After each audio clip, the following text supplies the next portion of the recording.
Well, we're going to be talking about some theory at first, at the beginning, and then we're going to go into basically doing some practical application. And we're probably going to be like 2 hours with this whole meeting, okay, as well. So let me just get my PowerPoint up.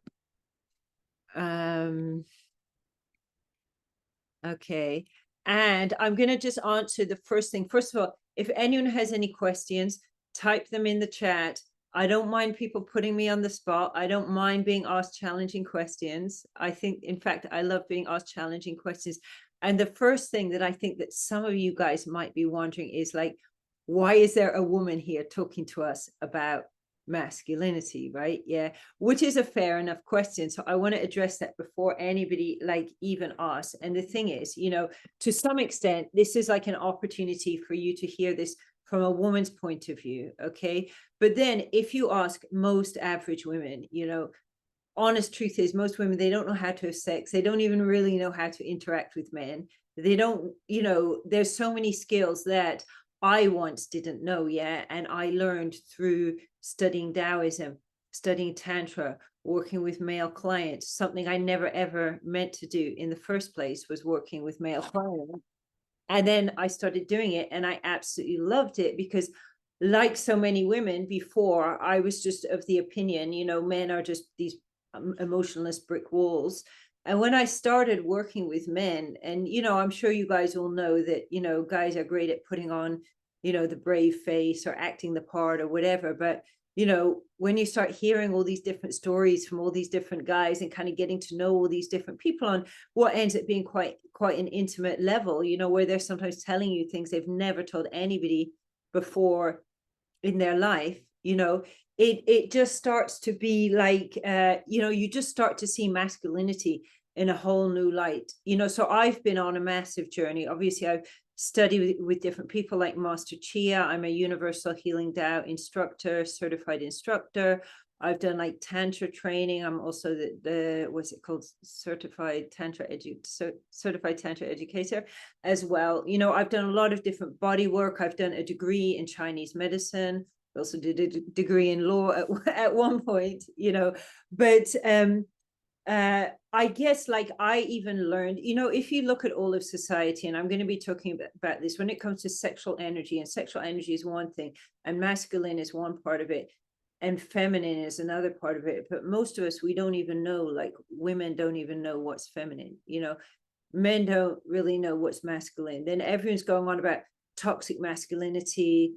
You know, masculinity just is not a toxic thing, you know, but a stagnant energy, any energy that goes stagnant, it is going to be, you know, a toxic energy. So I evolved and I learned, and I have to say, I learned a lot about myself. And most of what I learned about myself, most of my teachers that I learned about my sexuality, my vagina, my pleasure, my orgasms, the vast majority were men as well. So people like Mantak Chia, Martin Boudoin, Mal Weeraratne, probably I learned the most from those guys. You know, Barry Spendlove is another really, yeah, major influence in my life, I suppose, as well. So I think, you know, men can learn stuff from men for sure. And I think men having, you know, connections with each other is really, really important. But at the same time, we can all learn from the opposite. And I definitely learned a huge amount about myself from men, you know, even from my partner. I've learned huge amounts just about myself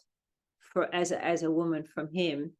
And I think that there's something very, very magical about masculine and feminine energy that actually they fit together really beautifully and perfectly, as opposed to, you know, what's playing out, which is a quite antagonistic relationship. So I hope that makes sense. And like I said, feel free to ask any questions. And if I don't think I can answer it, I'll just let you know. So I'm going to start here with my slideshow. Let me just, is my assistant here, by the way? Let me message him and ask him if he's coming to join. Sorry. Is he here? I don't think so. Let me just message him and ask him if he's coming and jumping in the meeting.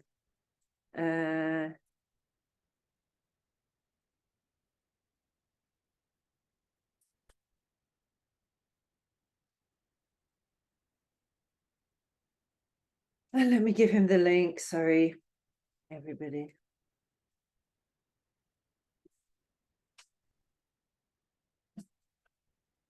So, okay, let's get started with this topic. And I'm going to just cover, like, you know, a lot of what I think are like social issues that's very relevant, that's coming up for me, to do with men that I'm working with, men I'm talking to, men I'm meeting. And then I want to kind of look at it from the Taoist perspective, particularly the Taoist perspective, to some extent Tantra, some extent a bit of psychology and Western science. But okay, so the masculine energy is ultimately a sacred energy. All of society today is suffering not because of masculinity, but because of a lack. Masculine energy is profoundly healing to women and necessary for a healthy society. So we kind of say in Taoism that the universal energy is the masculine and the earth energy is the feminine. So why do people call it toxic? So masculine energy is not toxic, but today's sexual energy, both masculine and feminine, has been repressed, and therefore it's stagnating and becoming or expressing toxic. For generations, our sacred sexual nature has been under attack, and it's essential that we heal this in order to heal society and to create a better world.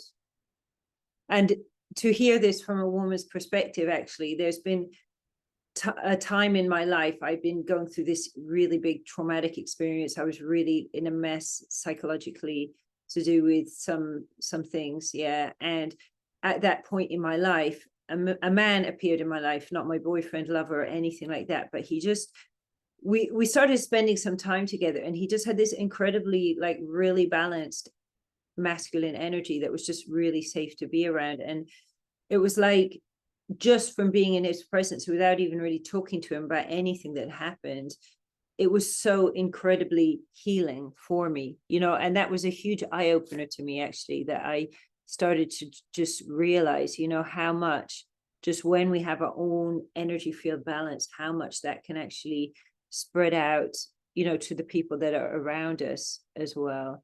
So I'm not sure how many of you may or may not know me. This is just a standard slide I show, but I think I just introduced myself a minute ago. This is me with Master Chia, Mantak Chia. I'm sure you guys all know who he is. And okay, we're not going to do anything dangerous today, but I do mention that although the energies we work with are really powerful and can have really amazing, incredible results, they also need to be worked with in a very, very specific way, a bit like how you get a driving license to drive a car or things like that, because the malpractice has been known to result in people having health problems. So yeah, and just mentioning that everything that I'm talking about here is basically from my experience of working with my clients, and it's to do with how I work with my clients. And if you're interested to know more, I do offer like free 10-minute consultations to anybody who's interested to apply. And I think I might be able to help. And also I work with people over the long term, and that's something that you could contact me about if you're interested to know. So getting started now, the biggest lie. In the last decades, a huge lie has been perpetuated on us that men are in competition with women and are harmful to women. This is like saying that the liver is in competition with the gallbladder. After centuries of what seemed like the oppression of women by men, it is understandable people came to this simplistic conclusion. Truth is that both sexes were pitted against each other by political forces that played this game to control people. To heal, we must move beyond the narrative that either sex is responsible for this. We must take personal responsibility for our own healing, and this is the way to heal each other. And I think, you know, women have done a lot of work on themselves, let's be fair. You know, I also think there can be more taking of responsibility from the women's point of view. But I also, what I see is that women really need also men stepping into their power and sort of equaling them where they're at for the healing collectively to continue. So Sexual healing for men. Whilst there's a huge amount of opportunities for women to experience sexual healing, there is very little that is effective to address the intricacies that are needed to heal men.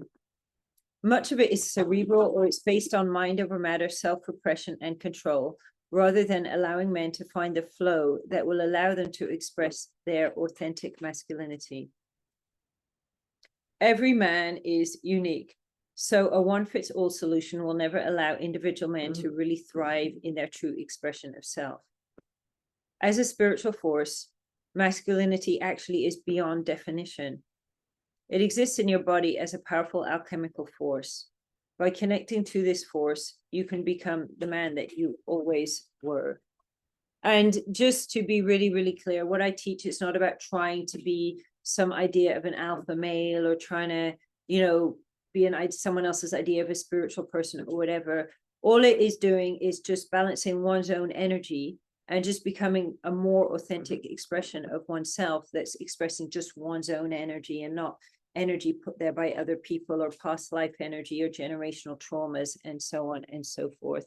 And I think that, being authentically ourselves is so important. So, okay, I put the heading, what is masculine? So many people want to tell us what masculinity is. Yet truth is that each man's expression of masculinity is unique. And these definitions run the risk of shaping us into something that isn't authentic. The problem is that after so many centuries of attack on the sacred sexual energies of masculine and feminine, we have been left with a distorted perception of these concepts. And actually, when we're looking at these concepts, it's really important to remember the yin-yang symbol, which has the black and the white, yet in the center of the one is the other, and in the center of the other is the one, that each one contains its opposite within. And when we understand the nuance of the fact that everything that's true, the exact opposite is true, and it's all just contradicting together. And when you start looking onto it on those levels, that's when it really, really starts to make sense. I hope that makes sense. But yeah, so, the breaking things down, putting them into black or white, making things look so simple. It's like everything is just so nuanced. It's like a fractal pattern, and you just go down and down and down, and it just gets more and more, in a sense, it just gets more wide open until everything just is everything. And everything is just one in the end, but all the different colors and pieces of the puzzle are a really important part of it too. So people like to say masculinity comes from the brain or logic, but truth is that it resides deep in the body, in particular in the sexual organs that make men unique from women. This was known by ancient people who regarded the sexual organs as sacred. This sacred force can be connected with once the shame that has been applied to the penis and erections by recent cultures is cleared. And it's interesting, actually, because there's some ancient statues of the Buddha meditating with an erection, because when the energy is flowing, the penis becomes erect. And yet in our society, there's so much shame applied to whether you call it inappropriately getting erections or whatever. There's so much drama and shame put onto it. In fact, maybe you guys might have had experiences you don't even remember, where young children are sort of shamed for touching their penis and so on. And it creates this big disconnect from something that, if we look at, well, Indian culture is fairly well preserved. And the lingam, which is the ancient penis, this was literally revered. One of the very famous images of Kali, Shiva is lying on the floor in front of her with an erect penis, while she has her foot on his chest or his belly, holding him down. And this is considered like a very sacred symbol. Whereas unfortunately in our world, I think it's almost like, at best, when you look at, conventional sexual advice, it's like, okay, but, take it and just put it in a little box in the corner, like a bottle of rum or something like that shouldn't really be part of who you are. Yet this energy exists 24/7 within our bodies, and the more that we try to shut it off, the more that it will turn into an ugly head, which rears at us and causes us to feel not great. So this is about what I'm going to say about how are men different, and I'm going to just say this, that men are guardian of the physical dimension. Men are guardian of the physical dimension. Oh, guys, and feel free to screenshot it and put it on your story and mention me if you like, if you feel to do so. But you will be sent out this PowerPoint by my assistant over the next few days as well. So the role of the masculine is as the guardian of the physical dimension. Women are the guardians of the spiritual and energetic realms, and the man is here to protect her in the physical dimension. So despite all of the messages coming from feminism and PC culture, there's a huge turn onto woman when a man who is in mastery of his own energy tells her what to do. Okay. Sometimes people say to me, oh, Jade, I thought you're like a feminist, you're into women's rights. How can you say a man is supposed to tell you what to do?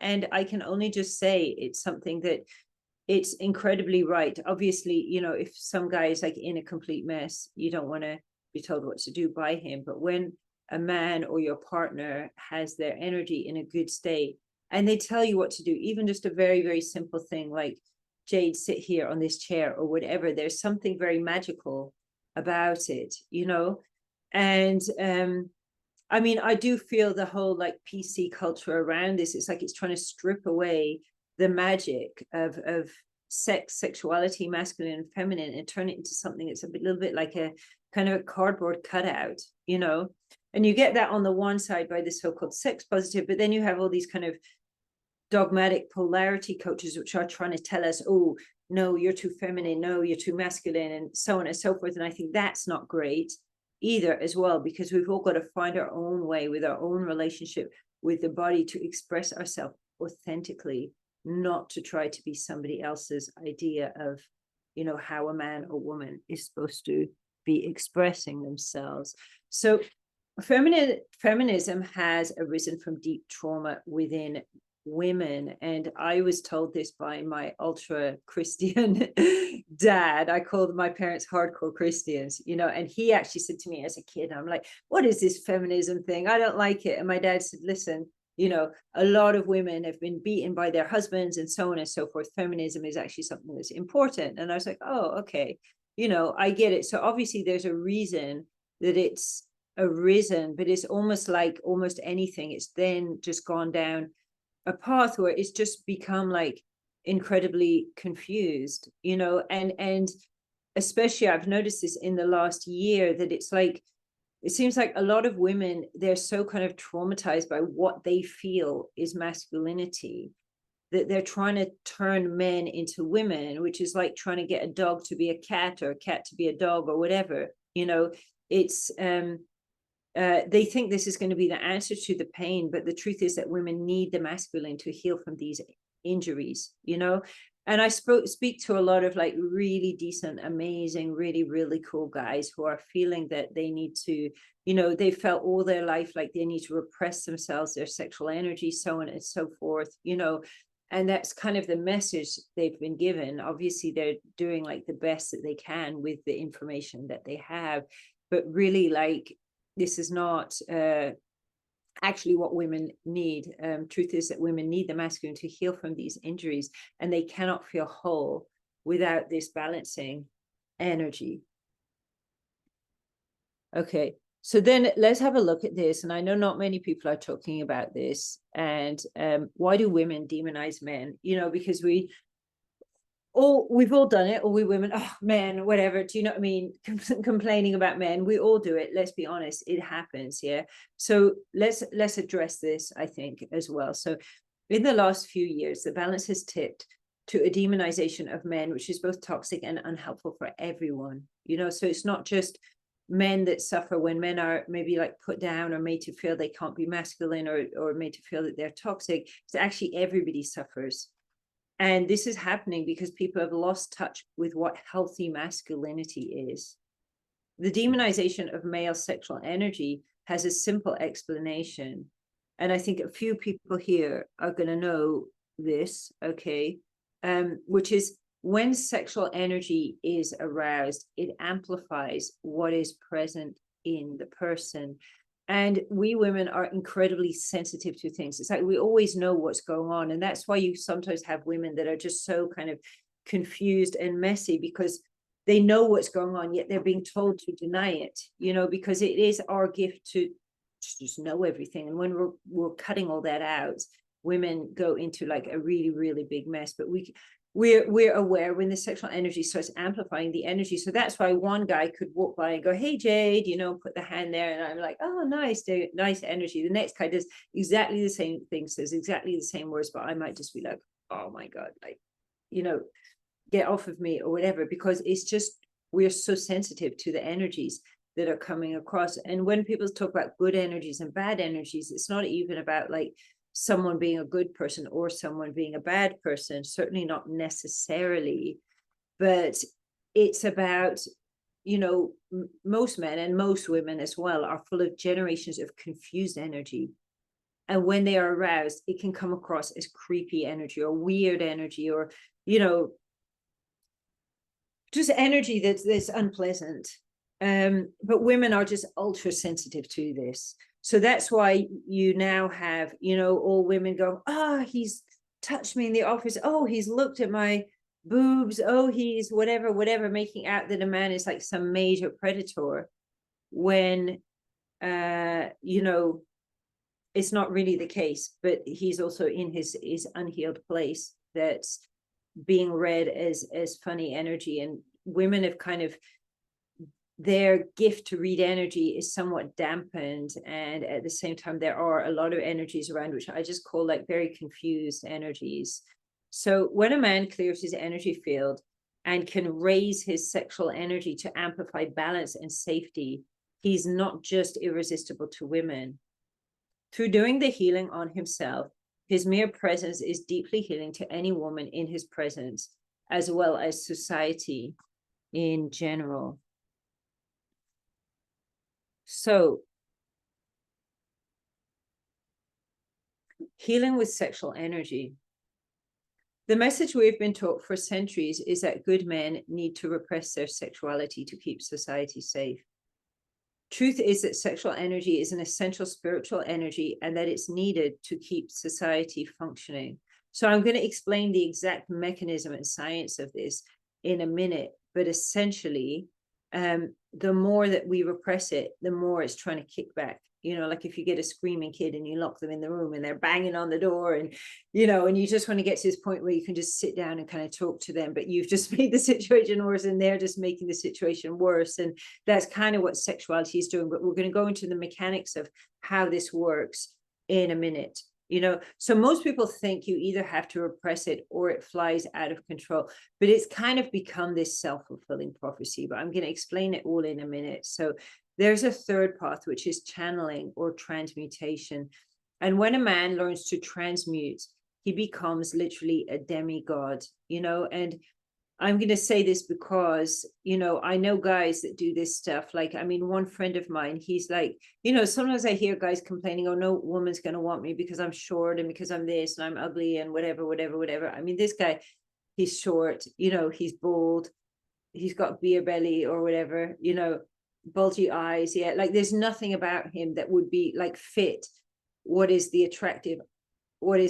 supposed to be attractive to women. Yeah. Yet the guy usually has like literally 6 or 7 girlfriends. Like he's polyamorous basically, and he's always smiling, surrounded by all these like adoring women. Well, guess what? He totally transmutes his sexual energy and works with his energies and his emotional energies. And so he just magnetizes in, and it was really, really interesting to notice that, because I suppose if a, classic good looking guy is doing the transmutation, he's attracting women, you can just be like, oh, okay, that's funny. Yeah. Well, it's not funny. It's what you'd expect. But that case with this friend of mine is very interesting, and it just goes to show how little, he's not a mega rich guy. He's not, either, classically good looking, but he gets a lot of attention, and it just goes to show, so yeah, unlike the masses, this kind of a man is not controlled or affected by urges. and yet he has access to the deepest divine pleasure, which is a powerful healing catalyst that he can use both to create his own empire and to heal the community. And I think like this point, which is I'm really like, I don't think repressing sexual energy is a good idea. And when you look at monks in ancient times, like you had Buddhists and Taoists like sharing temples together in China thousands of years ago, that was never supposed to be about sexual repression. They were actually meditating with the sexual energy. However, at some point it started, I mean, this is a whole long story, something astrological I could go into for like an hour, and I won't because then I'd be going well off on a tangent. But things just started shifting, and as it was actually the pole stars changed, and certain energies started to change. People just started going much more into this whole idea that the sexual energy needed repressing, which is a kind of egotistical state to be in. And I mean, out of that started coming wars, out of that started coming all kinds of social problems. But interestingly enough, if you look at tribes still existing today that are have been studied by anthropologists that are really not in contact with Western civilization, these people are found to have no rules or morals about sex, yet to pair bond for life. So very interesting that, you know, and in those tribes, there's no sexual assault, sexual harassment, you know, women complaining that the men are mistreating them. There's none of that basically going on. So continuing. Okay. So now we get to like the next part. How does it work? But I just want to like stop the share for a minute, and I want to just give an invitation for anybody that wants to share, anybody that wants to ask any questions. Yeah, you know, the feminism wounding seems to have been exploited by the political agenda to control people.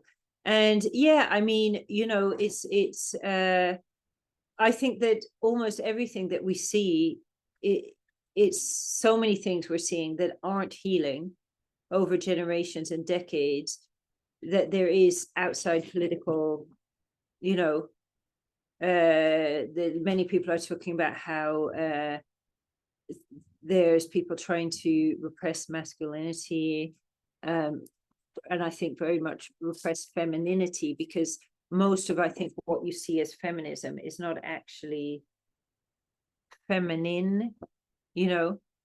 And the same time, you know, if a guy is like spending hours looking on YouTube videos about how to be an alpha male, I do just wonder how much of that is really authentic masculinity as well. And I'm curious if there's anyone here who's doing this stuff that wants to share, by the way.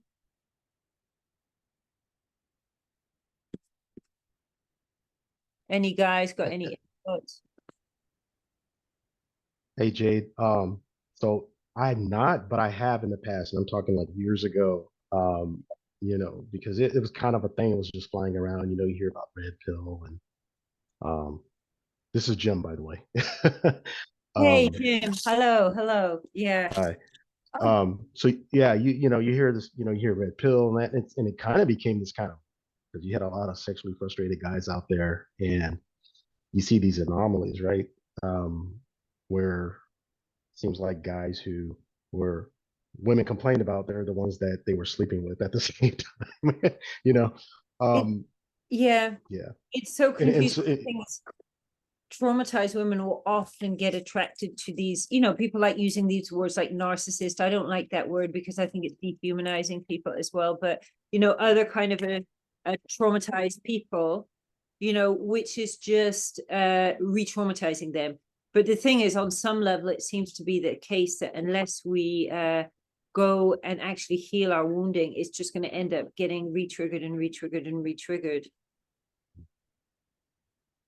but yeah, I found that to actually be more toxic long term than you know, because it did become this thing about alpha, beta, and this and that, and you know, you kind of have a lot of guys out there right now who are just trying all these, you know, sly tactics, you know, negging and things like that, and they kind of lend to the whole toxic masculinity argument with that. I think it's a little extreme. I understand the motivation behind it, but you know, I'm sure there's just more than what meets the eye. Yeah, I mean, there's so little information. Also, there's so much little information out to women as well. And like my personal opinion, which I've told you about this, Jim, and I'm pretty sure that I'm right about this as well, is that, in the old days, women, our female ancestors, they were not, sitting around worrying about getting their nails done and lip fillers and acting pathetic. They were giving birth to babies in the middle of the field. They're finding women that are buried with like full military honor, with like their weapons and everything, like warrioresses, from the past. Like women were not, feeble beings. Yeah, okay, women were not men, but they definitely weren't like feeble either, and I think that we as women, we have a very important role to awaken men to the spiritual experience. And how do we do it? Simply put, we do it with our vaginas, and that's why every man has this longing to go back into a vagina and to have sex, and society makes out like it's something dirty about it, but it's not dirty. It's just actually wanting to return to the source. But it's like we don't even know, what it's all about. And we have these incredibly high-tech bodies and sexual systems and autonomic nervous systems and so on. And most people are just clueless how to use it. So it's turned into this whole idea that we're like battling the body. The body is our enemy. We need to drug it and medicate it and so on and so forth to get it to be perfect, instead of being like in harmony with ourselves. So yeah, any questions? Any more questions? Someone's typed something here. Yeah. I mean, even this kind of alpha male thing, it's interesting to watch wolf packs. I like watching documentaries about wolf packs. I mean, it does seem to be a real thing. I don't know that it applies to human society or not, like not in the same way, at least as it does to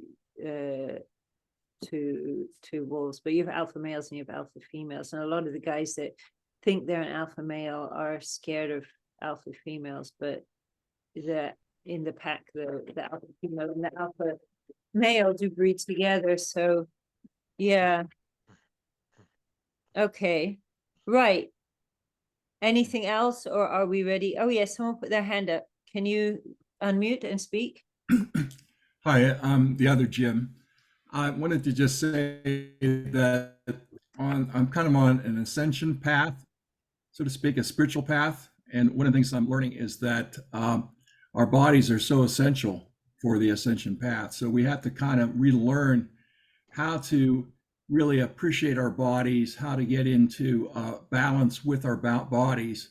And part of that is the, understanding how the sexual energy would flow. And so your lectures here are very valuable to me because it'll help me to understand the interrelationship between the sexual energy and my body. Yeah, I'm gonna go. Were you here last week at the meetings? No, I missed it. Okay. Yeah, I mean, I try to do this like last week, 3-day challenge thing. I try to do it like every month. And I think I'm going to be doing more of these like one-off meetings, because this one feels really fun, and I feel like there's stuff I can talk about each week, and Jim, it's just, go on. I actually, can I just ask you something? I was just thinking there, Thomas, how you say, I do text message now and again. Oh yeah. I remember as a young guy, I remember being absolutely fascinated by a girl, and I kind of was a bit shy, and I was afraid to ask her out and so on. But it lingered on a while, and then after a while, I actually started to get a bit fearful of it. I just saw something in her. Now, obviously, I remember talking to her later, but there was nothing. But for a while, actually, I got this thing in my head that every time I looked at her, I was like, ooh. I built it up myself, obviously, I manifested it myself. But it was kind of funny, like for a while, I actually had that notion. I was kind of a little bit afraid or something. Anyway, it kept building up till I looked at it. I suppose it was a notion I got, but anyway, that was it. You know what? Sometimes we can get really, really attracted to people, and it's some kind of a Yeah. trauma bond, or if we go there, like it can end up like really like messing us up, you know. And I think also when we have like unresolved emotions and so on, we can get attracted into situations. You know, that's why you have some people and they go from one abusive relationship to the next, and everyone's like, oh, come on, look at them, they're so stupid. But it's not, they might be a really, really intelligent person, but it's like the trauma is bringing them back into that same situation, you know, again and again. So yeah, It was kind of like when I think of it now, it was kind of like a mirror, because obviously when I seen her first, there was none of that, but I just let it linger. So you know, but also there might be that someone is going to be really great for one person, but they're not good for you or whatever as well. But sometimes we get drawn and attracted to people for funny reasons, you know. And yeah, I mean, I think it's always a good idea before getting into a relationship to just slow everything down. And it's not that you want to be too much in your head, but at the same, I actually feel like feel into it in the body, what's going on in the body, because the head's going to just tell us different things all the time. Whereas when we feel into it in the body, it's, you know, the body knows. So yeah, yeah. well, this was actually just this person caught my eye, but it was just kind of funny. Like there was no build up. It was just God. I just kept thinking about her. It just wouldn't go away. Yeah, yeah. I just saw there's a question there about sorry, about touch, conscious touch. I actually want to do probably my next 3-day challenge. It's going to be about intimacy with couples. Is there information on the maturation of touch between the sexes and how consent and the age of consent in tantric path? So I do quite a lot talk about that. So you know what, I'm going to let you guys know. Yeah, first of all, just now, okay, that you can all book this free 10-minute consultation with me. So the consultation is not to talk specifically about the work that I do or selling you anything. It's just going to be about looking at what is the major blocks getting in your way to getting to where you want, and what you might be able to start doing about that. So it's just 10 minutes. So I'll just put the link there. And also, like, for people with more information, who want more information, like I do have like quite a few trainings I've done in the past, like paid trainings that I'm gonna just offer to anybody here in the class that wants it. I can send it to you for free. I'm going to give you my WhatsApp number. I know you probably received an email telling you could get something for free and giving you a certain email address, which just doesn't work anymore. And I need to get my assistant to change that, or try and get the email address working or something. Sorry about that, but I've just put those two links. So one of them is my work WhatsApp number. Don't worry, it's not my private number, it's my work WhatsApp number. So if you either want to book the 10-minute call, or you want more resources from me, if you want those more resources, just message me. You can message me on Messenger, but the WhatsApp will get to me like within 24 hours, a lot more easily. But I've got actually some of the masterclasses I've got are actually like talking around those topics. So it's everything from, you know, using sexual energy to manifest abundance, to different intimacy techniques with couples, to sexual self-development. So if you want to just drop me a message and just say what you feel your main interest is, and I will see what I have to help you. So yeah, it sounds like, you know, guys, I actually don't believe that nobody has any questions. I can't have explained it all this well. Come on. Okay, but do feel free to type in the chat, and if you're feeling shy, you can just send it as a direct message to me. Okay, so let's get back onto play from current slide.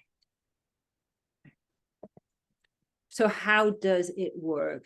And what I'm talking about here is, this is like actually an ancient science of sexology, Taoism. Taoism is like an ancient sex positive culture.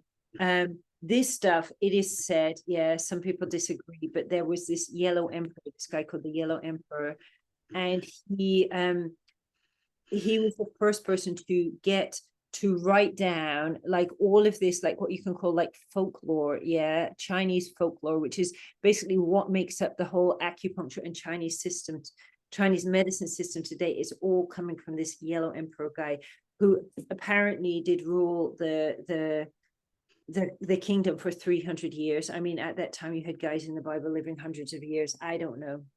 Some people say he's a made-up character. But the point is, this was written down. It's a book called The Ling Shu, or the Yellow Emperor's Classic of Chinese Medicine. It's a really famous book where even some of the things that I teach, like, for example, I teach people, probably quite a few of you are familiar with me teaching you to make sounds to heal certain organs. This was written down in the Ling Shu, apparently 4,500 years ago. Now, this guy, he also had about 3,000 wives, concubines, mistresses, prostitutes, or whatever that were living with him. So that was like an awful quantity of women that he had to service, you know. And apparently there was maybe there was one emperor and maybe some of the noblemen, they actually literally died, yeah, of excessive ejaculation or excessive sex or whatever. I mean, there's it's funny, if you actually type into Google search, yeah, man dies from too much masturbation or something, there's a bunch of stories about guys that like jerk off 40 times and literally then have heart attacks. Some of them are even like teenagers, basically.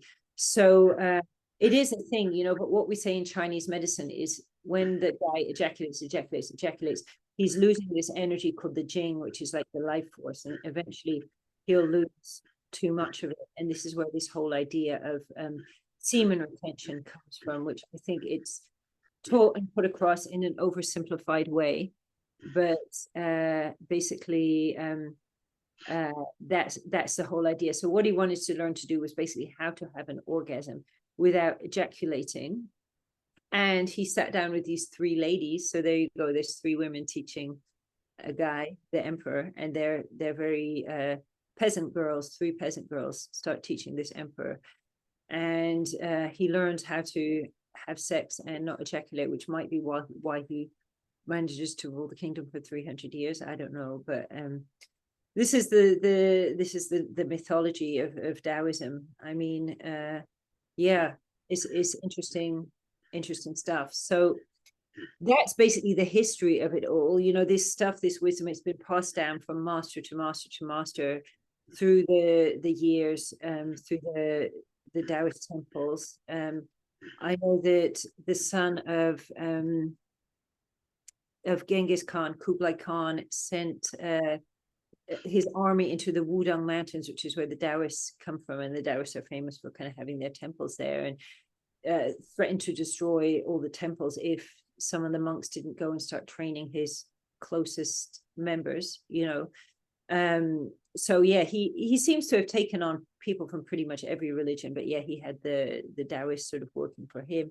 And then even during the Second World War, the Emperor of Japan sent one of his top generals into the Wudang Mountains again after the scrolls. And I think apparently he managed to get one of them, but I don't know about what happened to the others, but the others are still there, you know. So this is like ancient knowledge, you know. It's a culture that comes from another part of the world, China, you know. I mean, but it still is like so relevant today.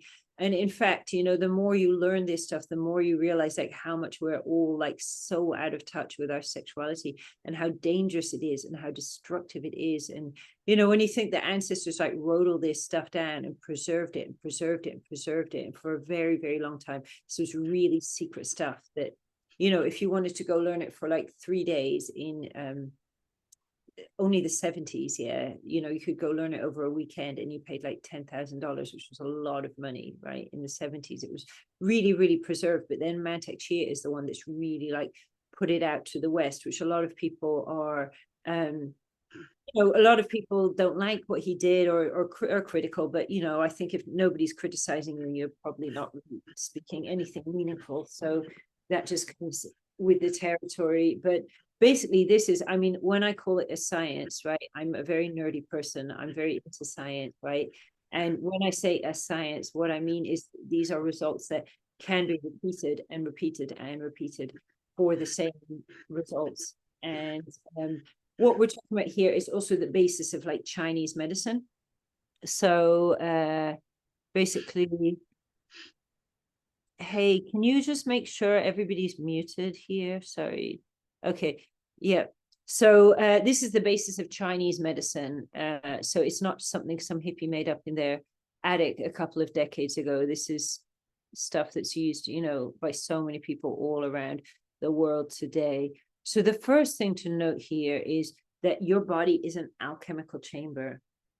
We are created out of sexual energy, and we're created out of orgasm. Within us, as an organism, this is the source energy that feeds our meridians. So you can see this diagram of this person, and there's this circle going around, which is actually a line up the back and a line up the front. And then there's another one going up the center.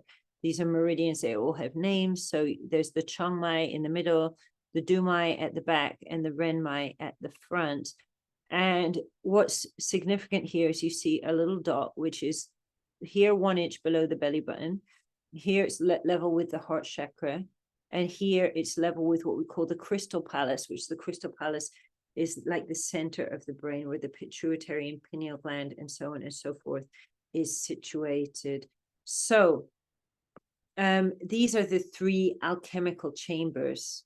Okay, now the energy starts in the Hui Yin. So the Hui Yin will be about 1 inch or so in front of your testicles, sorry, in front of your anus, but behind your testicles. So pretty much in the middle of that gap. You'll find there's should be a little space, which is a little bit sensitive and a little bit of a dip. So this is the Hui Yin, the first acupuncture point, the most important acupuncture point in the body, which is like the source where the energy comes out. And it's actually the first acupuncture point that's created when the egg splits into 2 pieces as well, like during pregnancy. So the source energy that feeds the meridians, and you may identify connecting with this as the horny feeling you get between your legs. So feeling of horny is one manifestation of Jing energy. Jing energy is the substance from which we are created. It's like the creator energy. So it kind of includes our DNA and everything solid. Animals are made out of Jing. Even plants are made out of Jing too. Living things are basically created and made out of Jing. And Jing is what keeps us alive. So it's like, imagine you're born with like 100 pieces of Jing, you know, and you say like 50% of it should go to the kidneys, 25% of it should go to the sexual energy, and then 25% of it you want to have that left when you die, because otherwise you can end up becoming like a hungry ghost wandering the earth, which is not an ideal result that you want. Okay, so the thing is about this amount that is the sexual energy, what we're able to do is we're able to transmute it, we're able to refine it, move it around the body and improve the quality, improve the quality, improve the quality. And this is about our own personal health. But with all of this, everything is interconnected. So when I do good for me on this level, I do good for the whole world, and the same for you. So the natural flow of this energy, the Jing, is to rise up and to transform in your belly from the feeling of horniness to the feeling of vitality as it becomes Qi energy in your lower Dantian. So it's like, here is where the energy comes from, and here is the lower Dantian. So when you see people doing things like Qigong and Tai Chi, what they're trying to do is put the energy in here and increase the energy here. Now, what happens, I'm going to be talking about in a bit, is naturally all that energy should rise. So probably if you find like so-called uncivilized people in the jungle who don't have any rules and education and morals and so on, this is all going to be rising up really cool. And that's why you don't get this sexual frustration and sexual harassment and so on and so forth in their tribes, right? Now, what happens, what gets in the way? Because we talk about energy blocks, and it actually took me ages to figure out like what is an energy block. And when it comes down to it, the vast majority of the energy blocks is emotions. So obviously if someone has a big injury and a scar, that can cause an energy block. But even in those cases, I do think that there's always some emotional factor, if that makes sense, to it as well. So rising up to here. So what happens if you look here, which is where the sacral chakra is, that's just above the pubic bone, where the womb is on the woman, and very often people will find like lumps and bumps and discomfort in this area, because when we're taught to be ashamed about the sexuality, what we actually do is pack a load of dense energy right here, so it's not even able to rise up. You know, so if you take the extreme example of some kind of guys that are, you know, addicted to porn and jerking off to porn 3 times a day. I mean, I've heard people telling me 12 times a day is sounds quite crazy to me. I don't know how people get the time for that. But the thing is that when the energy is blocked, there's such a need for it to go somewhere that it kind of like takes over the life. And obviously that's an extreme example, what I was saying. But, you know, I think that most people are actually only operating on about 10 to 20% of the energy they actually have access to. And imagine this energy is like a superfood for the soul that goes up and gives us everything we need, our creativity, our love, everything. And when people have done a really, really good job of repressing it, it also has knock-on effect on health and on everything. You know, so when this energy is flowing up really nicely, it's just about creating this like soul-aligned life where we're having our needs and our wants and our desires met, but also understanding, like having a pure enough connection with desire that we know that the desire we're following is not the desire of the ego, but it's this sacred desire that comes from being connected to our inner vision that actually leads us to our destiny. So alchemization. So you can see these 3 energy spots. So we put here abdominal, dantian, the heart center, the crystal palace in the center of the brain. So the natural process is to move through the 3 energy centers or dantians, transforming from feeling horny to feeling energized. So it turns into to chi here in the abdominal dantian. It then transforms in the heart to what we call Shen, which is something like love and spirit.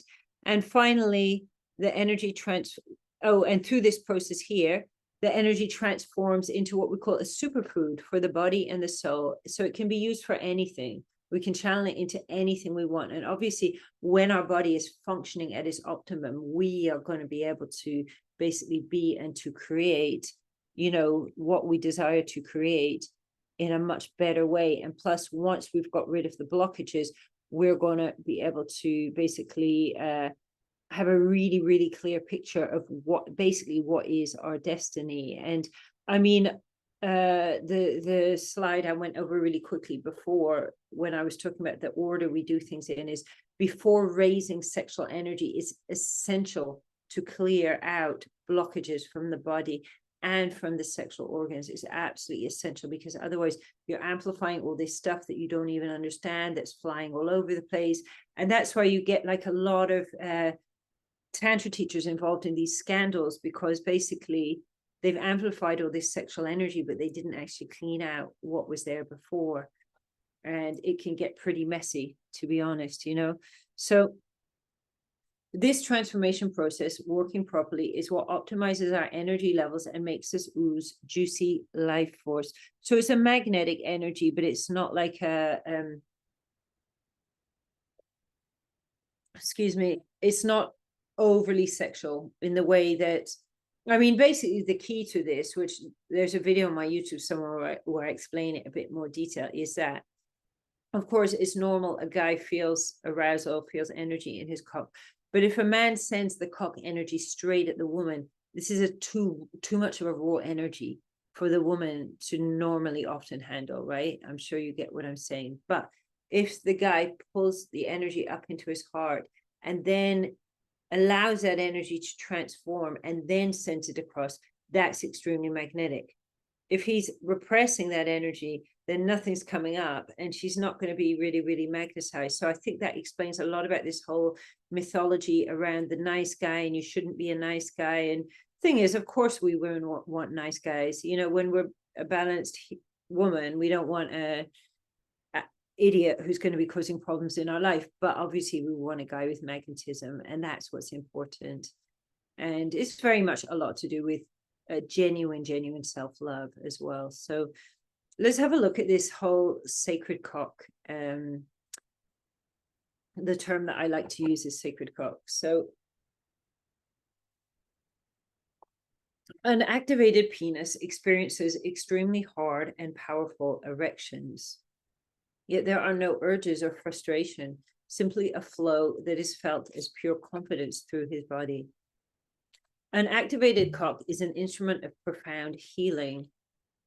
Once the man has done the work on himself, he is able to heal a woman's traumas and to activate her energy field. Your penis can be activated in a short period of months if you have the right techniques and the guidance. And this can be done once you have activated the energy in your body and learned the skills to cultivate, transform, and to channel energy. So just to reiterate here that when I teach this to people, there's a certain amount of teaching around the energy within the body and how to work with this energy, how to clear out blockages, certain amount of clearing out of blockages. Of course, we don't have to be perfect. We don't have to clear everything out, but we need to have some amount of cleared outness within the body. And even probably more important, the ability to move energy, to understand energy, to transform it, to store it, and so on and so forth. It's really important that people learn to do this before starting to activate sexual energy for the best results. So, okay, genital reflexology. And I'm guessing that a lot of you would have seen this image already. The idea is that different parts of the penis actually correspond to different organs, okay? Now, hopefully you guys all have my genital reflexology worksheet. If you don't, definitely reach out to me on the WhatsApp number or on Facebook Messenger or whatever to ask me for it, because basically each organ, okay, we saw those 3 transformation centers in the body. Each of these 5 organs, well, each organ is a transformation center too, but these 5 ones are the main 5 transformation centers, okay, within the body. So the heart, the lungs, the spleen, the liver, and the kidneys. And I know some people have looked at this diagram and said, why are you putting all these negative emotions on the penis? Penises aren't full of, you're making out like penises are such negative things. So then I reworded it saying the kidney zone, for example, it clears fear, paranoia, and traumas, and it replaces with tranquility. And these different areas, once that one has learned how to move and work with the energy within the body, and also it's quite important that the body is to some extent cleared out, because otherwise you're just pushing more negative energy into a body that's already at its full capacity, and it's not going to do good things. It's like if you have a really rammed carriage on a train and then you try to ram more people in, you need to move the people out the train before you can move the next guys in and then come to the exit. One of the things that's really, really amazing about this, and I didn't actually put the picture of the vagina on here, but now I realize I should have, is that when you look at the vagina, right, the entrance of the vagina is related to the element of water, which is the kidney, right? The cervix is related to the heart. Where the G-spot is related to the liver. So actually each of these points meets up when the man is just inside the woman and there's no movement. It's all meeting up. And when one or the other party is activated, they then have the ability to then activate and heal the other person. So, and this is done through visualizations, through techniques, even through toning. And, the results that people get from this exercise. And a client of mine said to me, I thought he put it quite well. He's like, Jade, I was just sitting there in the chair and I was just looking down at my dick, and it was just so hard. Like I'd not been so hard for like 10 years or something like that. Yet there was like no feeling of like urge to do something with it or frustration or anything like that. I could just sit there with it and just look at it just in its full power, but without being controlled by it. And it was just amazing, and I think that this describes really well what happens when the sexual energy is balanced. This is not about repressing it. I'm not into repressing it.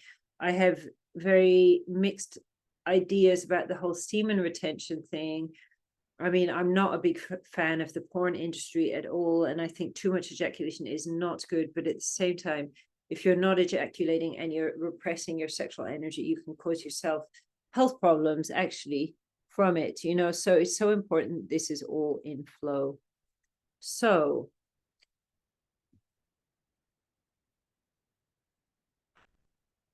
let's just pause for a moment and just see.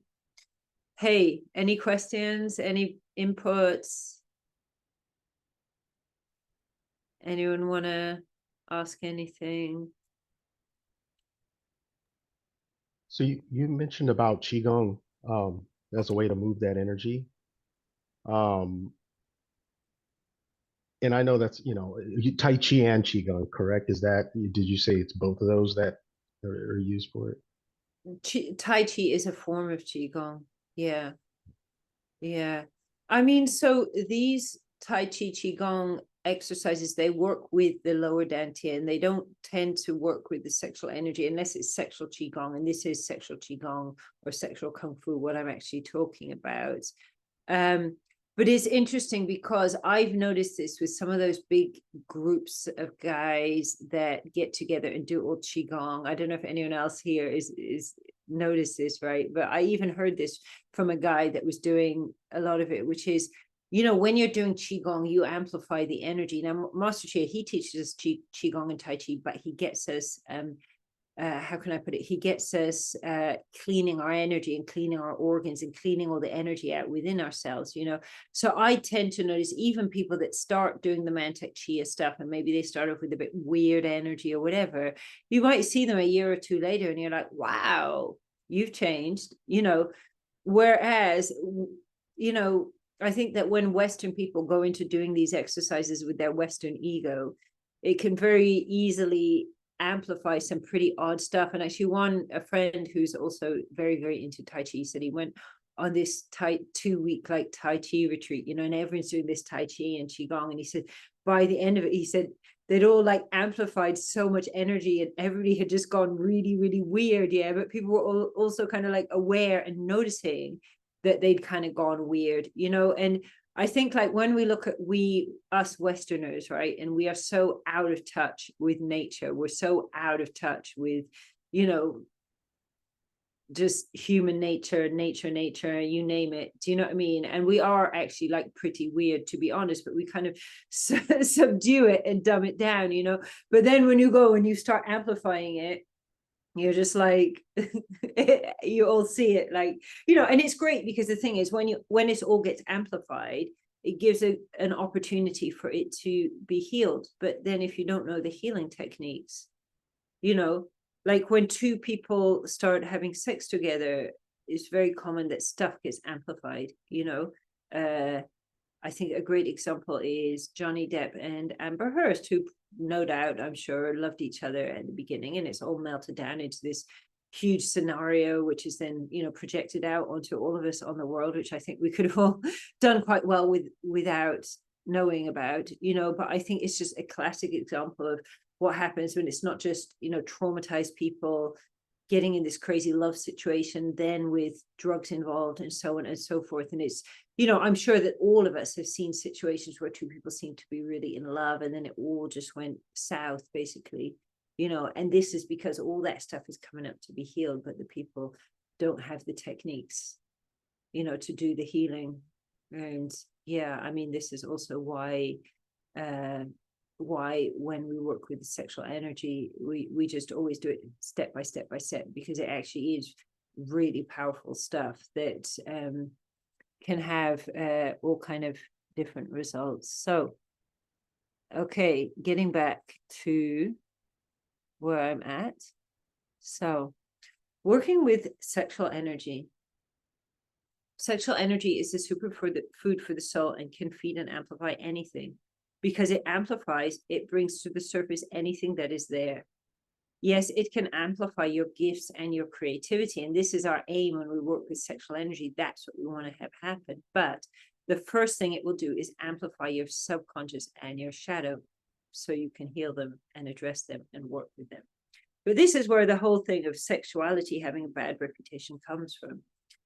Because if you're hiding all these emotions and, you know, not knowing yourself well and got this big shadow, you can understand why people start thinking negatively about sex. So this allows you to process these energies. However, if you are working on the energy level with sexual energy, but don't know how to work with emotional energies in the same energy field, you will likely end up with problems. The whole system is about reversing the societal programming to take you back to your original programming. However, the societal programming is likely to fight back. And this is why we might self-sabotage as well. And, you know, the energy work, you know, is so much about removing things out of the body that don't belong to us. You know, we don't need to know the story. We don't need to know how long it's there or whatever. We just need to know how to remove these things out of the body. And, you know, when people talk about programming and being programmed by society, and we're all programmed, but, you know, we're programmed by, they program people by traumatizing people, you know, so we don't even need to talk about violence or whatever, just simple, you know, mothers being influenced not to hug their children, not to breastfeed their children, so on and so forth, you know, potentially even births in hospitals. I personally did not give birth in the hospital. Most of my friends who did end up traumatized by the experience. You know, this trauma is going in a very subtle way from a very young age into us, and especially for young boys, it's creating the belief, literally as a baby, maybe less than 1 year old, that a woman is going to betray me, because if mom is just letting the baby scream, leaving him alone, and we probably all experienced that, unless our parents were hippies or something, or Africans or whatever, you know, we probably all experienced this, which to a baby is just an absolute shattering, soul shattering experience, because when they're lying there screaming, they have no concept of time, and it's like just forever, forever, forever. The things they're programmed to receive, which is breast milk and hugs, they're just not getting them, and it's like so traumatic for a little baby, and it has a huge impact on the sexual development, on the ability to have intimacy, connection, and so on and so forth, you know. And although I'm talking about this, that particular, what I talked about there, it creates an energy block right under your heart. The shaming creates the energy block around the pubic bone, but obviously there's a lot of different energy blocks you can get, but those are two really, really common ones. It's very good to be aware about. So, and I keep saying this, okay, the risks of working with sexual energy. So sexual energy is a powerful energy that can do incredible things. So it's also extremely volatile. So you need to know how to handle it. And male sexual energy in particular is very volatile. So most people go through life, and although divine sexual energy is calling them, they can't answer the call to the deep journey it can take you on. And many people try working with sexual energy on their own and find nothing or not much happens. And unfortunately, the fact is that, you know, it would be great if we could watch a YouTube video about this and figure it all out. But being able to go back into our original programming and undo not just our lifetime of programming, but generations and generations and generations, it does take a little bit of work. So Tantra communities are rife with bad energies because they take this really volatile energy and mess around with it like a toy. It is actually a series of energies and processes, so it's not just one energy. And when you understand this and hone the tools to work with them, you then have access to its benefits. So side effects of misuse, it can be nothing happens, or emotions are uncontrollably amplified, physical health problems, especially in the prostate and the lower back. And I do think that basically blocked sexual energy, like the lower back problems, is really common. Prostate problems is caused because of tensing to repress the sexual energy caused by shame, because it tightens and tenses everything up, so the prostate can't get the blood going to it. And in the woman, cervical problems in women, which are extremely common, caused for that reason, and also because of a lot of badly practiced sex.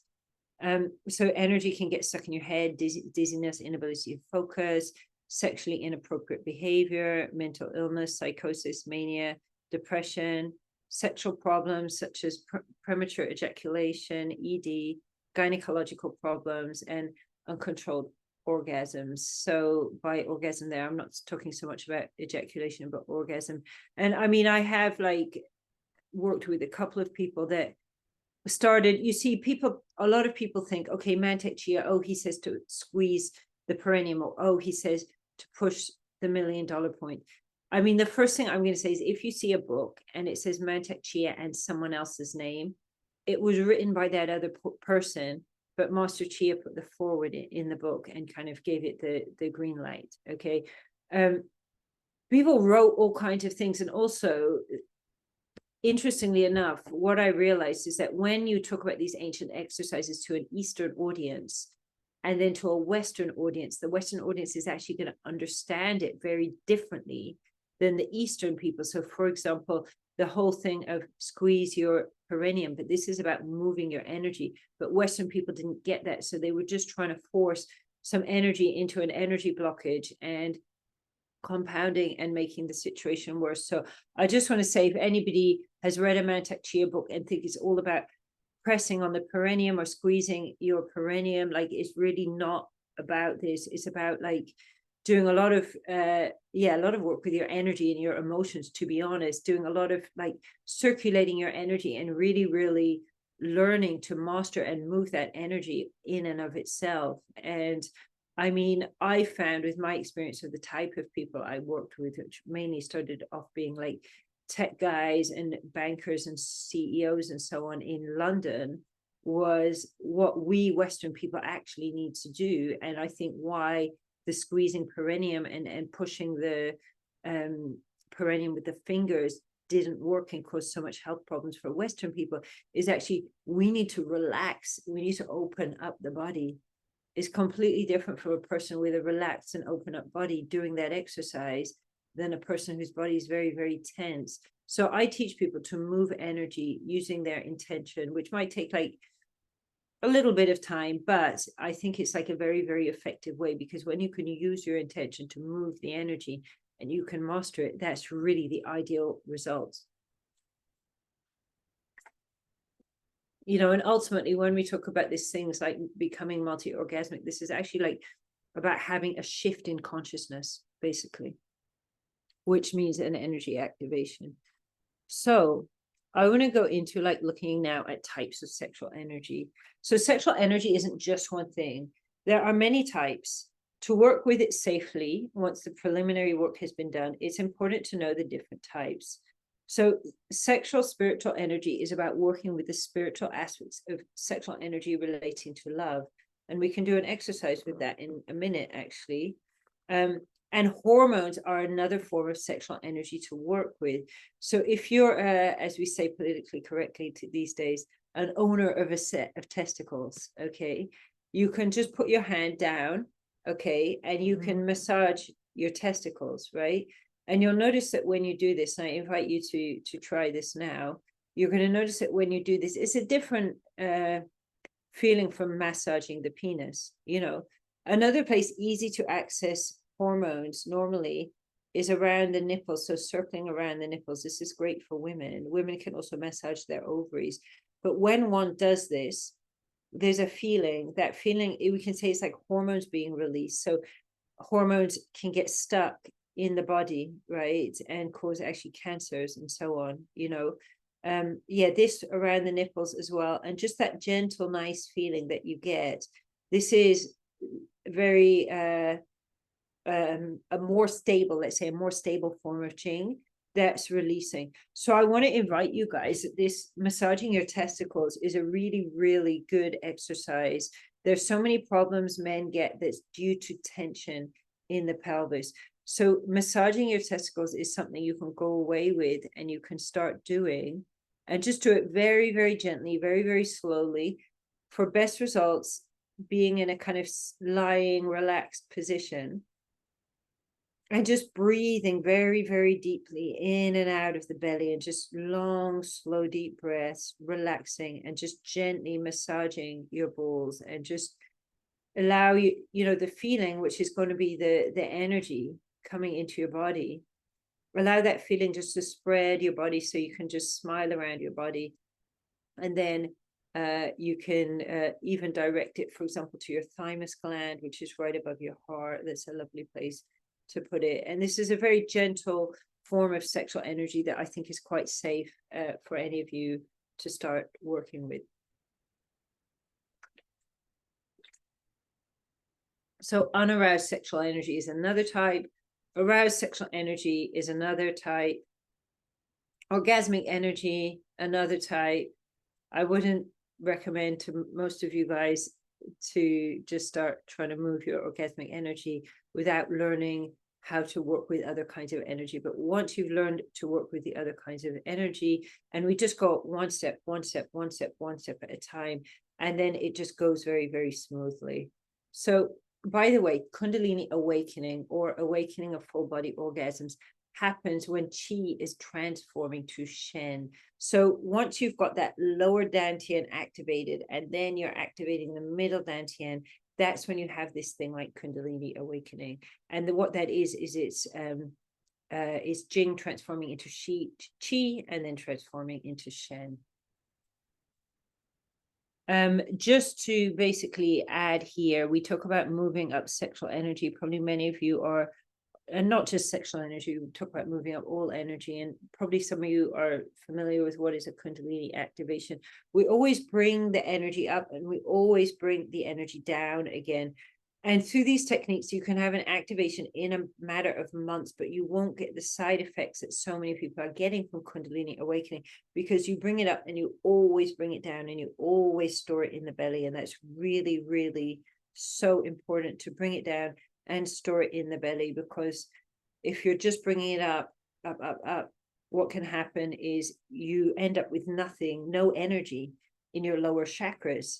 And it's going to cause a lot of problems. It can cause like physical health problems, sexual problems, problems with abundance and manifestation, problems with like just what's going on in the world around you. So it's really important to make sure, as we say, that we refine the Jing, we bring it up, we bring it down, and we store it, and we bring it back down into the kidneys as well, because the kidneys is where the Jing kind of comes from. So shame is your enemy. And this is a really, really big, huge one. And I think like it's a massive, massive thing for men. I'm sure you guys all know about this. I mean, I was told, this guy recounted a story to me just recently, like in the last month, where he remembers being in school, and I'm guessing this was in the 80s, and he's sitting in class, and I don't know how old he was, like 10 or something like that.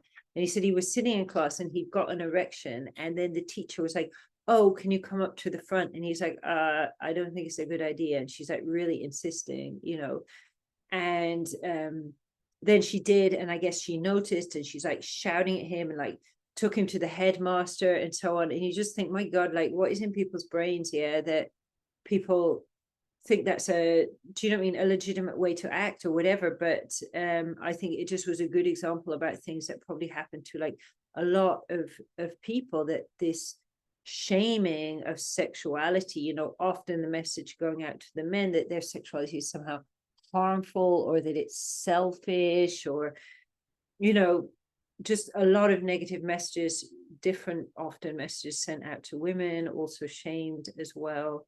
So ancient people saw sexuality as a sacred way to connect to others, to heal and to regenerate their bodies, to access wisdom, direction, their destiny, and spiritual purpose. So in Tantra, they kind of talk about going into these, like you might call it like orgasmic states. So it's like maybe a plateau orgasm where your whole body is vibrating with orgasmic energy, not quite the orgasm you might see like in porn, but a more let's say still state, you know. And they say in this state you would have find enlightenment. The Taoists would more put it like you regenerate your body at the cellular level. But all of these things are going on, and even more when we start activating the body. So modern society sees sexuality as inherently risky, something that needs to be suppressed and hidden, and yet at the same time it's shoved in our faces in a soulless way 24/7.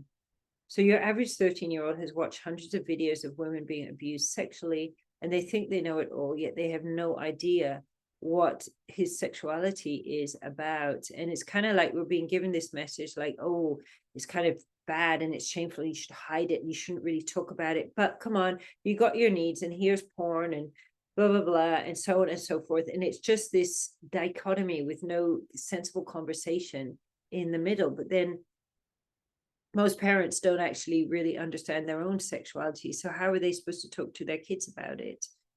And then you have another generation growing up now at a time that probably is very different from most of us, you know, that grew up probably before high-speed internet porn. And now the need to be talking to kids about this stuff is pretty major, you know. So sexual energy, ancient people knew, is their divine creatrix energy. It made us, but it also powers us through life. And for example, one thing I teach my clients is about self-massage, okay? Self-massage of the penis, just to be clear. And actually, in the old days, every father would take his son and show him, this is how you massage your penis. This is how you sharpen your sword. And when these practices are being done, and obviously there's a good relationship with the sexual energy, because not having a good relationship with sexual energy, it can very easily lead to sexual problems as well. It's a big part of it, but it's quite normal and natural that men can be 70 or 80 with strong erections if they've known how to care for the penis, because the average, you know, doing like this and watching a porn, it actually causes some amount of let's say injury to the whole fascia and the tissues and the tendons and everything in the penis, which is actually quite delicate. But if you're watching porn or your eyes, you're fixated elsewhere and you're not connected with your penis, the sensitivity reduces dramatically. And because of that, it's much easier to injure oneself. So this, yeah, as I said, their sexual energy, ancient people knew, is your divine creatrix energy. It made us, but it also powers us through life. This isn't just to do with the nice feeling we get. The nice feeling is a superfood for your soul that has the power to permeate through your body and heal you at the cellular level and activate your alchemical process. So one of my bodywork teachers, Martin Boudoin, he said this thing like, we don't elicit pleasure for pleasure's sake, but pleasure is an energy that we can work with, you know. And I think that's a bit of a nerdy Taoist way. There's almost like we don't chase pleasure the way Western people chase pleasure, but it's always like the pleasure is just a little bit in front of them and they're just chasing and chasing. Whereas in Taoism, it's more like we seduce and we lie back and we just allow it to come to us. And it's actually like, as they say, like in the stillness that the energy moves. So, sexual and frustration. So we associate sexuality with frustration and urges that are considered to be a negative. And this is not what sexuality is about. This is just blocked sexual energy. So even if you get like the most extreme case of, you know, a sex offender, you know, kidnapping women and raping them or God knows what, yeah, they are doing this because their sexual energy is blocked. And it's crazy that it's like, this is the self-fulfilling prophecy of a culture that tries to, you know, stop people knowing their sexuality and getting them to repress it. And then obviously, you know, probably all kinds of traumas, one on top of the other, around lack of love from the mother and so on and so forth. And that's the end result. So sexual energy is innocent, is pure, it's life-giving. It's the fuel of love, and it is here to create connection with yourself, your partner, and also the divine. Sexual blockages are purely the results of belief systems. But unfortunately, these belief systems get so heavily embedded in the body, it's not like we can just say, I want to change it, and that the programming in the body doesn't necessarily just change. So the most twisted pedophile is just someone with blocked sexual energy. The sexual energy we think of as bad is just stagnant energy. And continuously repressing your sexual energy will leave you with health problems, unable to feel love and connection, because everything is interconnected here. So let's look at love and sex. So according to the Tao, healthy sexuality is comprised of 50% love and 50% orgasmic energy. So for a very long time, it was only supposed to be love. And now today we can kind of see the way love is being sacrificed on the altar of sexual liberation, you know. And these energies emanate from the heart and the sexual center. The heart center contains red energy, which is love, and the sexual center, blue energy, which is orgasm. For the sexuality to be operating at its ultimate, there needs to be a strong connection between the two, moving the energies up and down, distributing the energy between the two centers. This flow can be interrupted by any belief system that separates love from sexuality.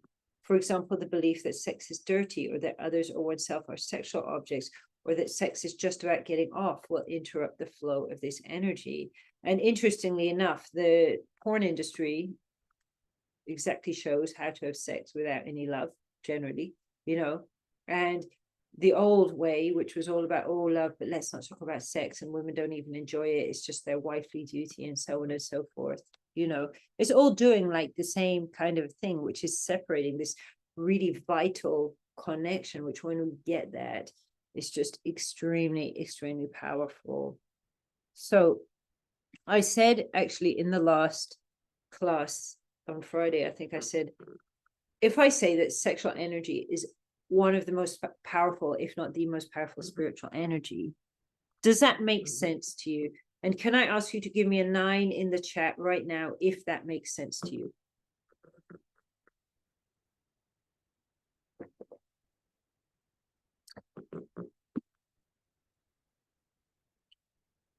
Okay, so sexual energy arises in the perineum from the first acupuncture point, the Hui Yin. From here, it naturally rises up through the body and through the meridians and transformation centers. The first thing it does is gather in the belly, where it is transformed through chi and starts to revitalize the body and literally give you energy. When it reaches the heart, it transforms into an energy that permeates through the cells and regenerates the cells and glands and returns them back to their original programming. And it literally grows love. It literally grows self-love. It grows creativity. And then eventually, as it rises into the center of the brain, it can then awaken the area called the crystal palace, which connects us to the universal wisdom and awakens our consciousness. And what I find so amazing about this is, you know, you can have someone living like a completely, you know, primitive man, as they say, with no books or nobody teaching them about religion and spirituality and so on. And just the natural process is that the sexual energy rises up, it grows love, it grows creativity, and finally it just connects one up with the universe. You know, obviously this is, I'm talking about people that are unprogrammed, that are just in nature and in their original programming, the way that this alchemical system just naturally works really well in the body. So sexual energy as hormones. Your sexual hormones are a potent form of sexual energy. And don't hormones get a bad reputation? Because we always think of them as being out of balance, but of course they're out of balance because our relationship with our sexual energy is out of balance. Our emotions are out of balance because hormones are just a physical manifestation of sexual energy and emotions. So they are the manifestation of sexual energy in the physical, I should say plane, the physical plane. These hormones regulate both love and arousal and are reflections of our states of energy in our emotional world. It is very common for these energies to block. This is due to beliefs, fear of love and fear of arousal that actually cause our bodies to tense around our emotions. So it's this subconscious tensing. And when we talk about energy being blocked, there's a correlation between the chi getting blocked, the lymph getting blocked. So the blocks the system of blood and lymph circulation and actually leads to dis-ease. Is the reason the #1 cancers are of the sexual organs or around the breasts in women. And these blockages can be released through self-massaging conscious practices with the energy. So recycling sexual energy. Your sexual energy has the power to create a life. This power can equally be harnessed to rejuvenate your body on the cellular level. This can be done by using techniques to direct the energy into your endocrine system and your internal organs. Sexual energy can be sent into your brain in order to increase your brain function and cognizance. It is believed in Taoism that by working with your sexual energy, you can actually access information stored in your DNA. By transmuting your sexual energy into your body and energy system, you can increase your energy levels, vitality, and health. When your energy is in flow and you are connected to your source power, you feel entirely comfortable in your masculine and you become magnetic.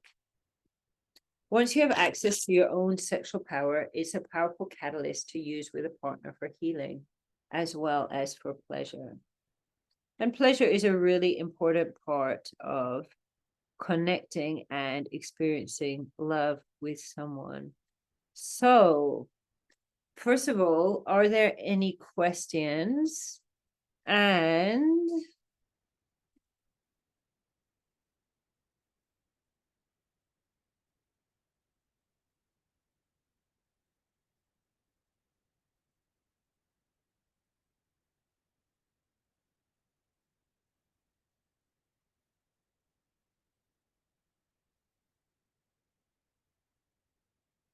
okay. Morris, can you just explain a little bit more what that question is? Yeah. So, hey, so earlier talked about moving the energy into the belly with like using intentions or using our intentionality, not just squeezing the perineum. So I'm curious, like, how does that work? What is that? Okay, so I know that you've done some of my exercises before where we use the intention to move energy, right? I think so. Yeah. That's the basic principle of it. Okay. So, like, there needs to be like a certain amount of a little bit of a clear out of the body first, but it's, and in fact, I want to do an exercise with us now. If that helped, I think that when we do this exercise, it's going to make more sense to you, Morris. Yeah. Okay. It's okay? Yeah.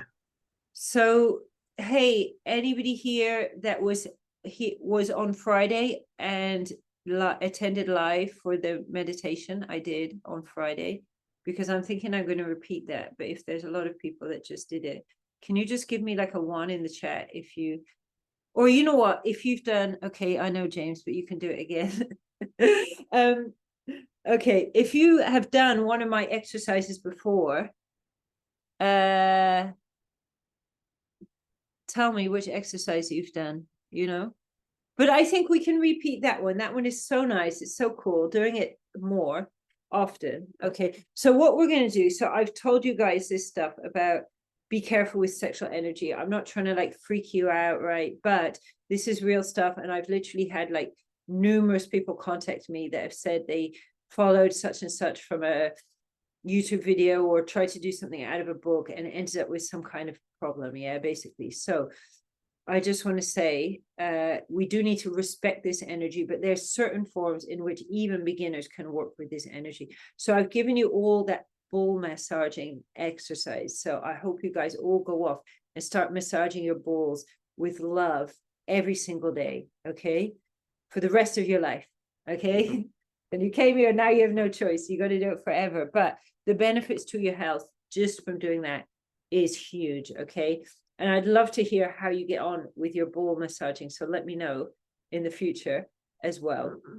Now, I think a lot of people here are going to be familiar with this whole idea that you shut your eyes and you smile to your heart, right? Most of you have done this with me. Okay. All right. Do you know what? This whole thing of smile to the heart, right? Let's just actually smile to the prostate for a little bit and just shut your eyes and connect with your prostate and send some love. So send unconditional, non-judgmental love into your prostate. And if you're a non-prostate owner, just so you know that you have an energetic prostate. Men actually have energetic wombs and ovaries and so on. So just smiling into your prostate and connecting with the energy.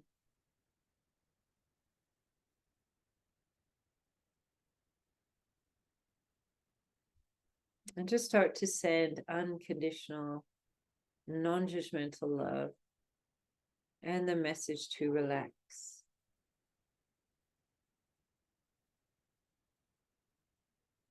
And you can feel that like is a calming red energy. It's going right into where is the center of tension in your pelvis. And starting to release.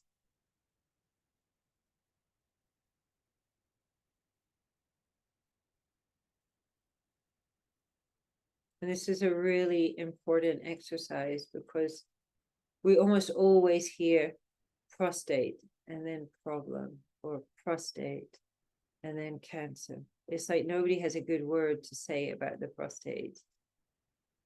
And then we wonder why it goes wrong, you know, because it's sitting there 24/7 doing things to help you work properly. You know, it's not getting the love it needs.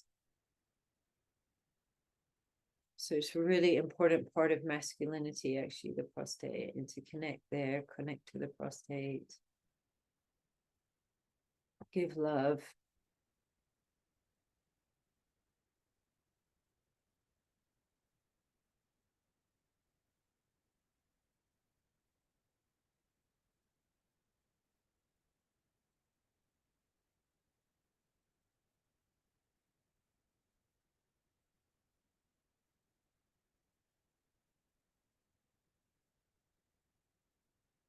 And just allowing your whole pelvis to relax as you're doing it.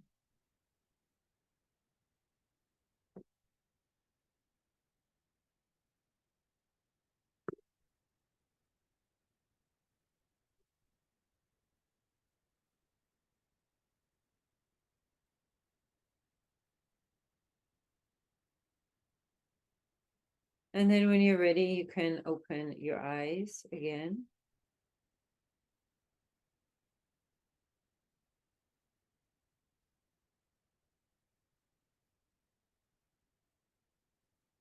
So how was that, guys? Does anyone want to say anything or ask anything? Has anyone ever given love to their prostate before?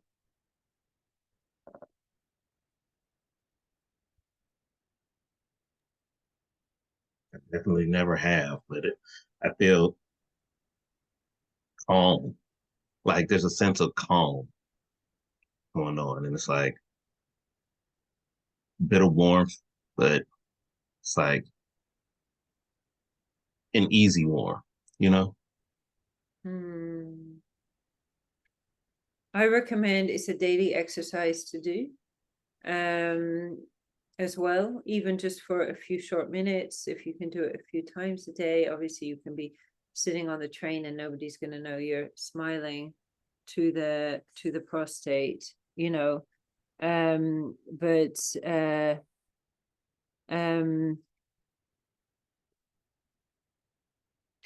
Yeah, I mean, if it's relaxing, it's great, because you know how people say that term anally retentive, or you're tight-assed, or you're like got to stick up your ass or something like that. And this is actually because people hold their ass really, really tight because of what we've all been talking about, you know, emotional and sexual repression, basically. And obviously it does affect like our personality, you know, as well. And it does affect the health, you know. So the more that we can relax the pelvis, and this is like the testicle massage and the smiling to the prostate. Like one guy had start having prostate symptoms and he just started doing this, and it was like the prostate symptoms went away. So that was one of my teachers actually that said that. So cool, guys. Okay, did anybody got an issue with smiling to something? Smiling to a heart, smiling to a prostate. We got the basic gist of what that's all about. Anybody confused? Okay, all right. If anyone needs any further explanation, I'm here. Ask me.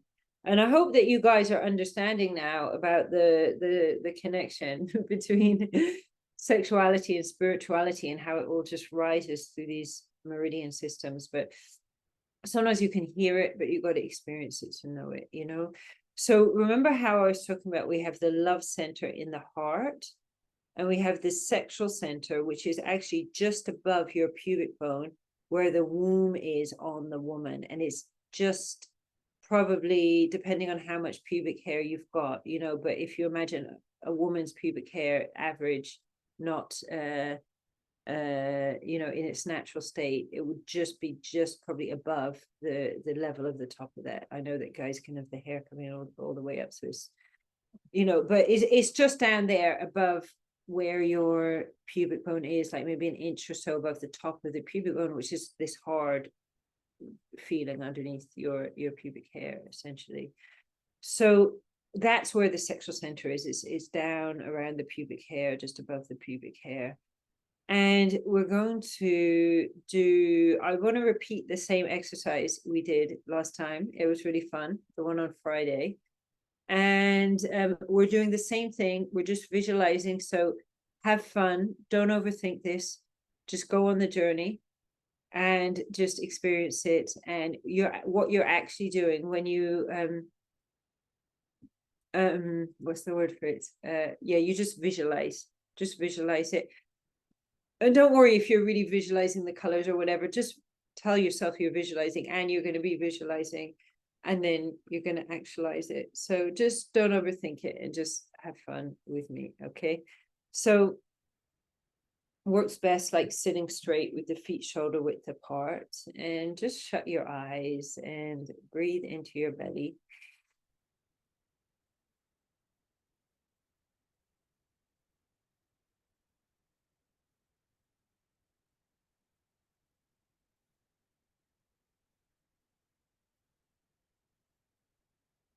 And bringing your attention to your eyes, you can notice that the eyelids are shut, but of course you can still see the back of your eyes. And so you can turn your attention inwards and you can look inside into your brain. So just visualizing and imagining you're looking into your brain. You're looking down your throat, down into your chest.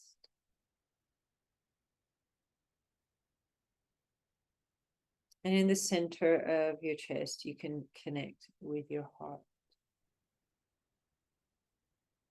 So as you feel that connection into your heart, smile to your heart. And smile and send love and acceptance into your heart. And as you're doing this, you can connect into the fire element. And the red color. And the feeling of love.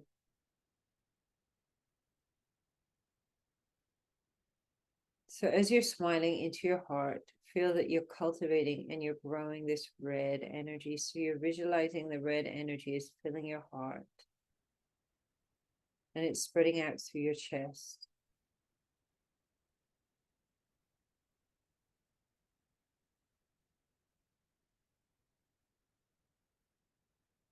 You can almost like feel the red fire energy feeling burning up in your chest.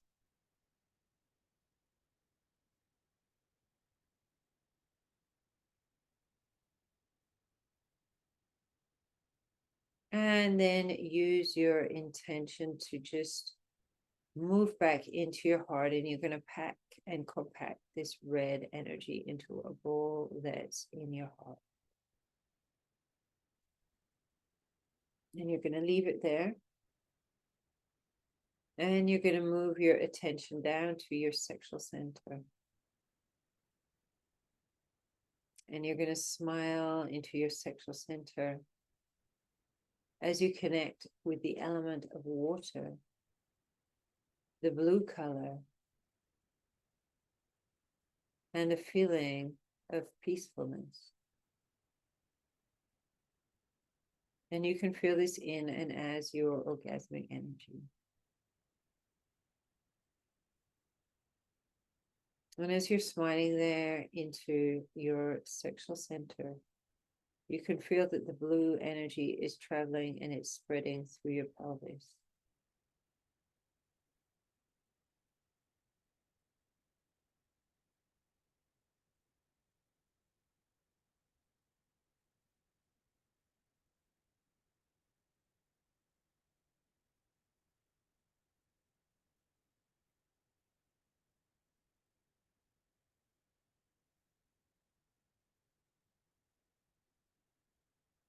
And feel that blue energy is actually relaxing.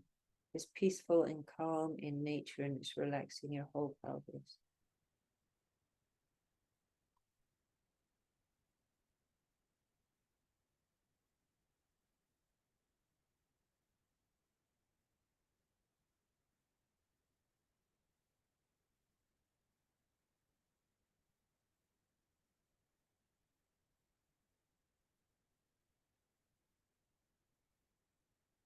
And then use your intention to connect back into your sexual center and to compact this blue energy into a ball in your sexual center.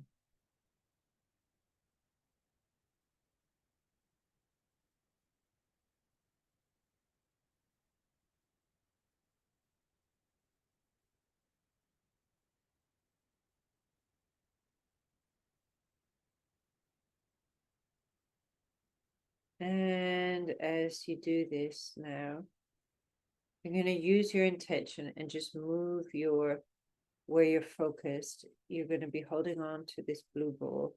And then you're going to move your attention down over your pubic bone, down past your sexual organs, down to your perineum. And then you're going to move the sexual energy up your back, up into your coccyx. So past your anus, into the tip of your coccyx, up into your sacrum. And then move the ball with your intention up through your lumbar vertebra, up into your thoracic vertebra and neck, up into your skull, your brain, and then let go and release the blue ball of energy above you and allow it to float above your head, about a foot above your head.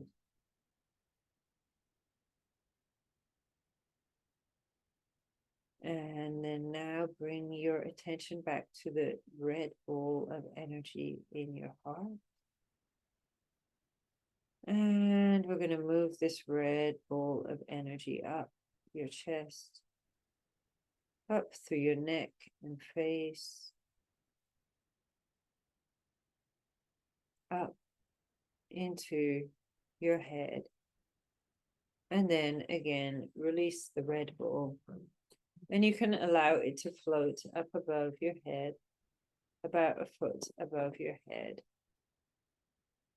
where it can combine with the blue ball of energy and start to spin around in a circle, creating a blue and red ball of energy like a yin yang that's floating above your head. And now start to look inside of this ball of energy.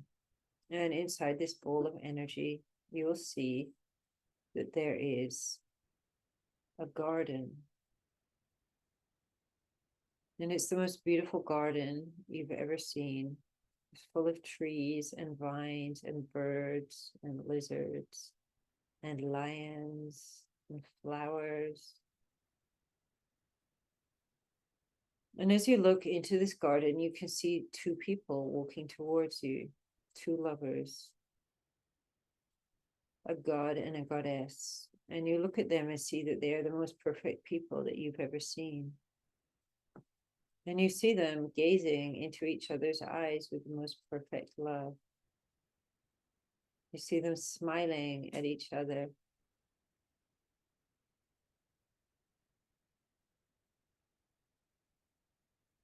You see them You can see the love they feel for each other, like a red energy that's radiating out around them. And you see them then starting to kiss and starting to touch each other. And as the blue orgasmic energy starts to activate, you see this energy is now starting to spread around them, combining with the red loving energy and becoming purple energy. So you can feel now this whole ball of energy is full of this purple energy. And as the couple starts to make love, you can see their sexual fluid starting to overflow, a purple color that's now dripping down onto your head, into your brain. And your brain is filling with the purple energy. And now, looking into your brain, you can see a forest. The most beautiful forest with the most symmetrical, incredible trees. And walking in the forest are wolves and bears and snakes. And you can see beautiful flowers growing all over the ground, and a little stream. And walking next to the stream, you see another couple, another god and goddess, equally perfect, gazing into each other's eyes with perfect love and affection. And you can feel the red loving energy radiating all around them. And as they start to kiss and touch each other, you can see the blue orgasmic energy is activating and spreading around them, and that it's combining with the red energy, and that it's creating a purple energy that's floating and radiating around them. And as their sexual fluids start to overflow, you could feel it's now running down your throat as the purple energy comes down your throat and down into your chest and down into your heart, creating another purple ball of energy. And looking into this ball of energy, you can see some woods full of birch trees, shining silver, with bluebells all over the floor, nightingales singing, and you can see foxes, other animals, lizards. And walking through the woods, you can see another couple, just as perfect as the other two. You can see their movements are just divine. They are godlike beings. And that they're gazing with absolute connection and perfect love into each other's eyes. And you feel that this red energy surrounding them. And as they start to kiss and to touch each other, you can see that the blue energy of orgasm is activating, spreading around them, combining with the red energy and creating a purple mist.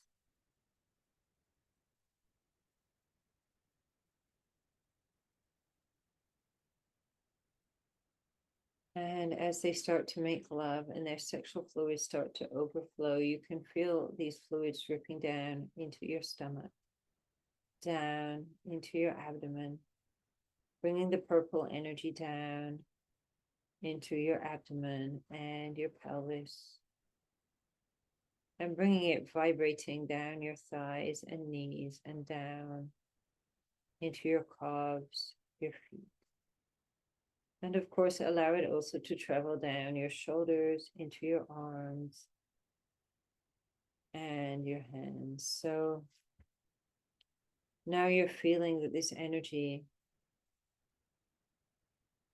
is able to travel through your whole body,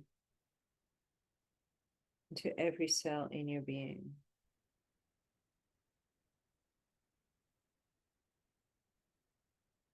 And as you're allowing that to happen, focus into your belly, just below your navel. Knowing that when you do this,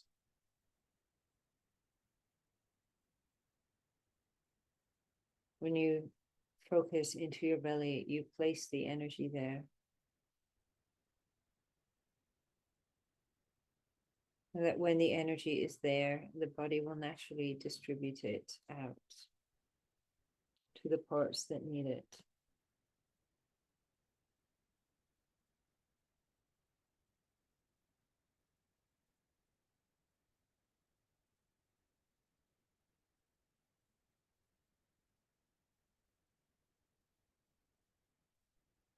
And then when you're ready, you can open your eyes again and just move a little bit, coming back into the room.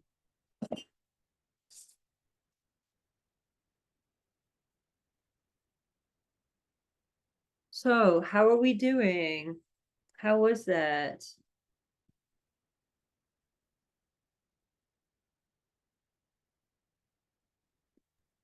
Wow.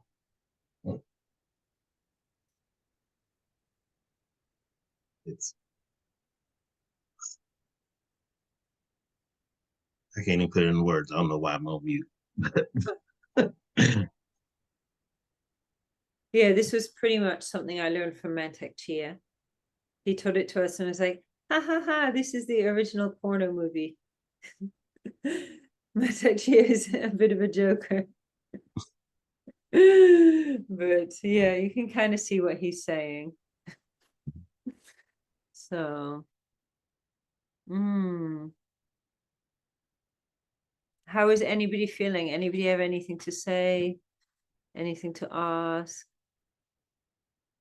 I mean, interestingly enough, sexual energy is actually feminine and love energy is masculine. And actually, women naturally are far more sexual than men. You probably, some of you realize this.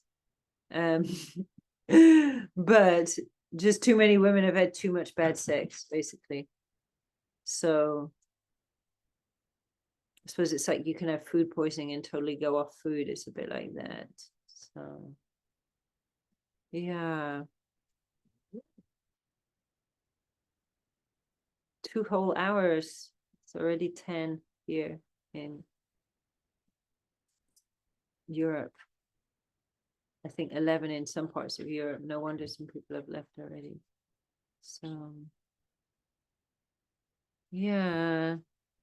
Does anyone else want to calming connection to self? Anyone else want to put on the camera and say hi?